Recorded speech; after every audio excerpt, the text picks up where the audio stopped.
Hello and welcome to another teaching from 119 Ministries. Our ministry believes that the whole Bible is true and applicable to our lives today.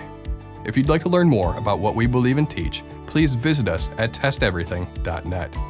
If you enjoyed this video, please click the like button and subscribe to our channel by clicking the subscribe button below. We hope that you enjoy studying and testing the following teaching.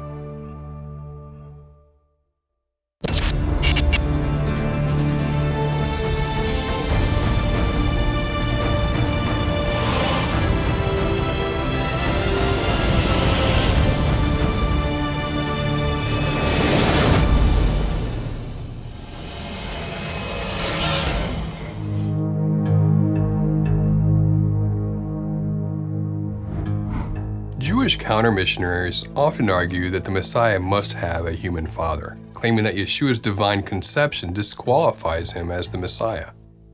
However, this argument misunderstands the scriptures, particularly the Torah, which actually suggests the opposite. Let's examine this claim in light of biblical evidence. In the Torah, Yahweh says this to the serpent, Genesis chapter 3, "Because you have done this, cursed are you above all livestock, and above all beasts of the field. On your belly you shall go, and dust you shall eat all the days of your life. I will put enmity between you and the woman, between your offspring and her offspring. He shall bruise your head, and you shall bruise his heel." This passage makes a very surprising reference to not the seed of a man, but the seed of a woman. Targum Pseudo-Jonathan understands this account in Genesis 3 in this way. "And it shall be that when the sons of the woman study the Torah diligently and obey its injunctions, they will direct themselves to smite you on the head and slay you.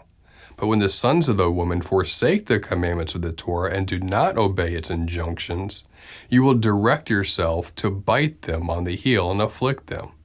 However, there will be a remedy for the sons of the woman. But for you, serpent, there will be no remedy. They shall make peace with one another in the end, in the very end of days, in the days of the King Messiah." This interpretation of Genesis 3:15 as a Messianic prophecy has deep roots even within Jewish rabbinical thought. This verse, often referred to as the Proto-Evangelium, first gospel, describes enmity between the serpent and the woman, and between their respective seeds, culminating in the ultimate victory of the woman's seed. Interestingly, Jewish rabbinical literature provides significant insights to this passage. The Targums on Genesis 3:15. The Targums, ancient Aramaic paraphrases of the Hebrew scriptures, offer a nuanced view. They interpret the seed of the woman as Torah-observant Israel, those who faithfully study and obey Yahweh's instructions. The Targums connect this obedience to the era of the King Messiah, suggesting that Torah faithfulness leads to peace and harmony under the Messianic reign. This interpretation demonstrates that the rabbinic tradition understood a connection between the seed of the woman and the coming of the Messiah, associating Torah observance with the Messianic hope. The Midrash Rabbah, a collection of Jewish commentary on the Torah, explicitly ties the seed of the woman to the Messiah. Referring to Genesis 4:25 and the naming of Seth, it states, "And she called his name Seth, for God has appointed me another seed," etc. Ra Tanhuma said, in the name of Samuel Kozith, she hinted at the seed which would arise from another source, namely the King Messiah. Here, the seed which would arise from another source unmistakably points back to Genesis 3, verse 15. Identifying the Messiah as the promised seed of the woman. This brings us to Matthew chapter 1, verse 23. "Behold, the virgin shall conceive and bear a son, and they shall call his name Emmanuel," which is pointing to the prophecy in Isaiah chapter 7. "Therefore Yahweh himself will give you a sign. Behold, the virgin shall conceive and bear a son, and shall call his name Emmanuel." Although we have seen rabbinical support for interpreting the prophecy in Genesis 3 as messianic in nature, and further support indicating that Genesis 3 reveals the Messiah would come from the seed of a woman rather than a man, counter-missionaries challenge the idea that this verse in Isaiah refers to a virgin birth, This challenge aims to undermine the credibility of Matthew chapter 1 verse 23. The truth is that the evidence is overwhelming that this verse is a Messianic prophecy and does in fact refer to a virgin birth of the Messiah. This can be shown in 3 ways. Number 1, the first is the meaning of the Hebrew word alma and why it should be used here. The second is the reading of the other ancient versions of Isaiah chapter 7 verse 14. And the third is the overall context of this passage. Now, great controversy surrounds this Hebrew word alma in Isaiah 7:14. It has been suggested that the Hebrew word alma simply means young woman, and that if Isaiah had intended to refer to a virgin, he would have used the Hebrew word betula. So the question arises, what is an alma? What is a betula? And why would Isaiah use the word alma rather than betula if it were to be a virgin birth? The word alma refers to a young unmarried woman, one of whose characteristics is virginity. There is no instance where the word alma is used to refer to a non-virgin. Compare Genesis 24:43 with 24:16 where betula appears. In fact, the Hebrew Publishing Company translation of 1916 translates alma as virgin in Genesis 24:43 and in Songs of Solomon, chapter 1 verse 3 and chapter 6 verse 8. Moreover, an ancient Ugaritic tablet was discovered which uses alma as a synonymous parallel to the cognate of betula.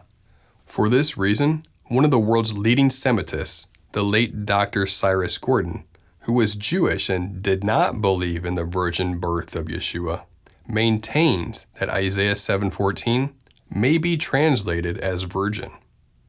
Now, it has been proposed that Isaiah 7:14 refers to a birth by a young woman rather than a virgin. In order to understand how this passage was understood anciently, we should look at other ancient versions of the book of Isaiah. Here's how the Aramaic Peshitta TANAKH has it. Isaiah 7:14. Therefore the Lord himself shall give you a sign. Behold, a virgin, betula, shall conceive and bear a son, and call his name Emmanuel. The Aramaic word betula clearly means virgin and not simply young lady. Now let's look at the Greek Septuagint reading, Isaiah 7:14. Therefore the Lord himself shall give you a sign.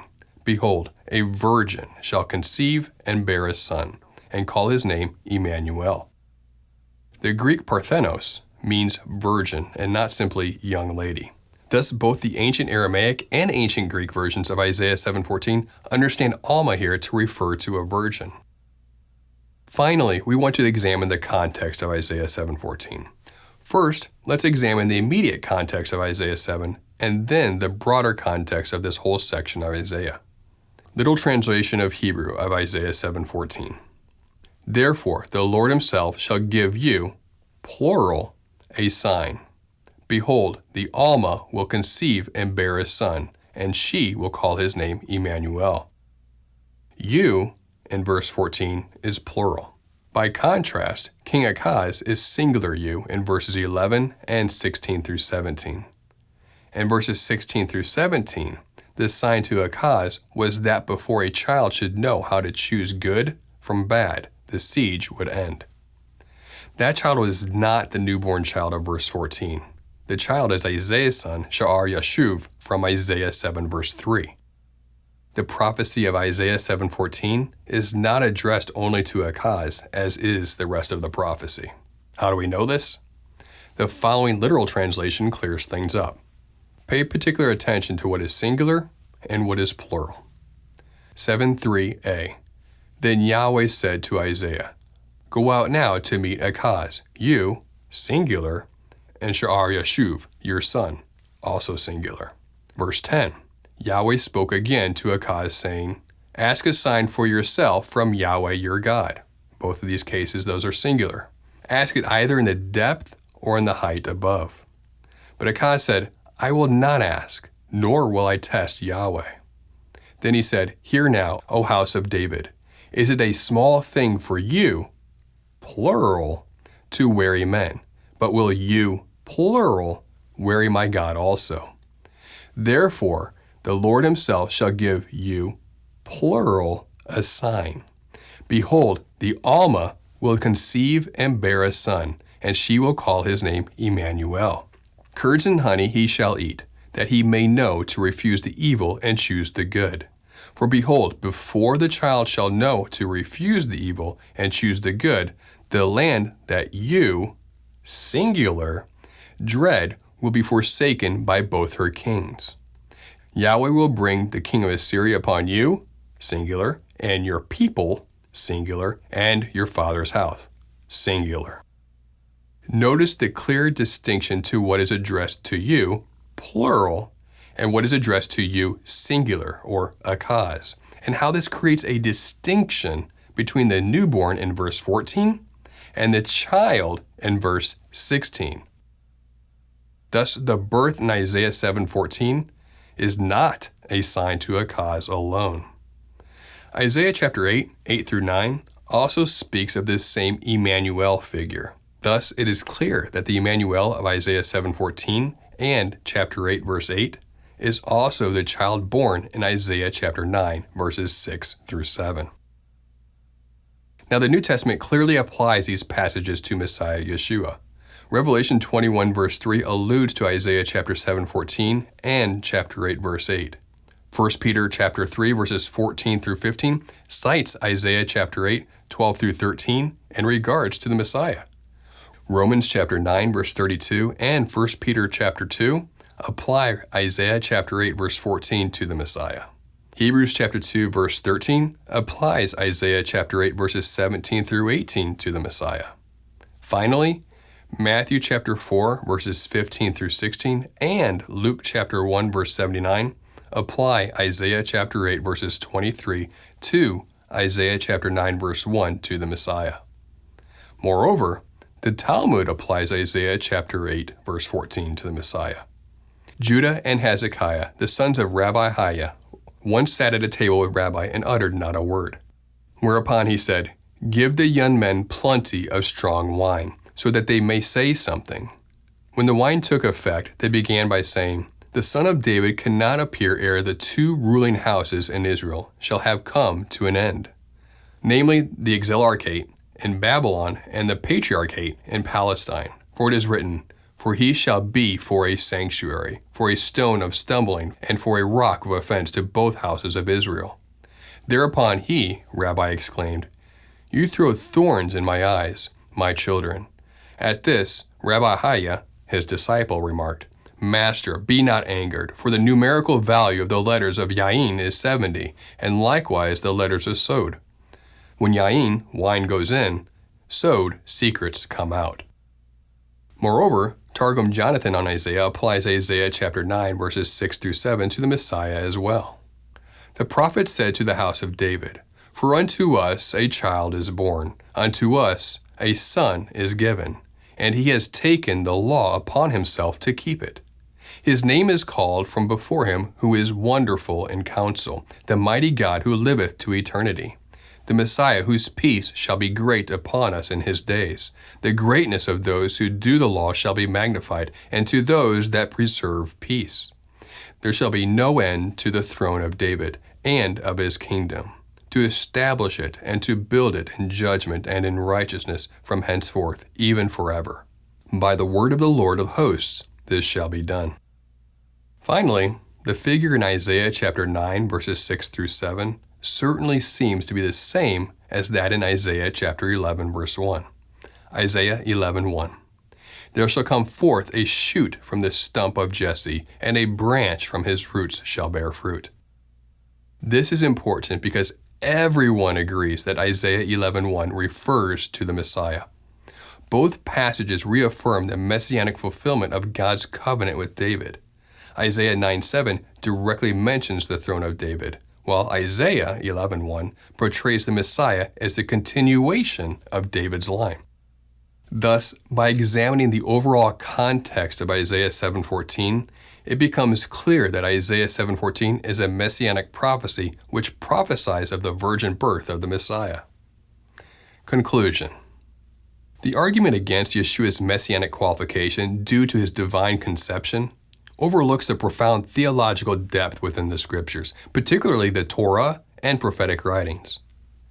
Genesis 3:15 sets the foundation for a messianic expectation rooted in the seed of a woman, pointing to a miraculous birth, untainted by human intervention. Jewish rabbinical tradition, including the Targums and Midrash, aligns with this interpretation, recognizing the connection between the woman's seed and the coming of the Messiah. The evidence from Isaiah 7:14, reinforced by the linguistic analysis of Alma and its translation in ancient versions, strengthens the case for the virgin birth. The broader context of Isaiah, further supported by the New Testament application and rabbinical commentary, unmistakably identifies this prophecy with the Messiah, Yeshua. Rather than disqualifying Yeshua, his divine conception fulfills a foundational messianic prophecy. This unique genealogy underscores the Messiah's dual nature, fully human, born of a woman, and fully divine, conceived by the Spirit of God. Thus, the virgin birth is not a disqualifier, but a divine affirmation of Yeshua's identity as the promised Redeemer, fulfilling both Torah and prophetic scriptures. We pray that you've been blessed by this teaching, and remember, continue to test everything. Shalom.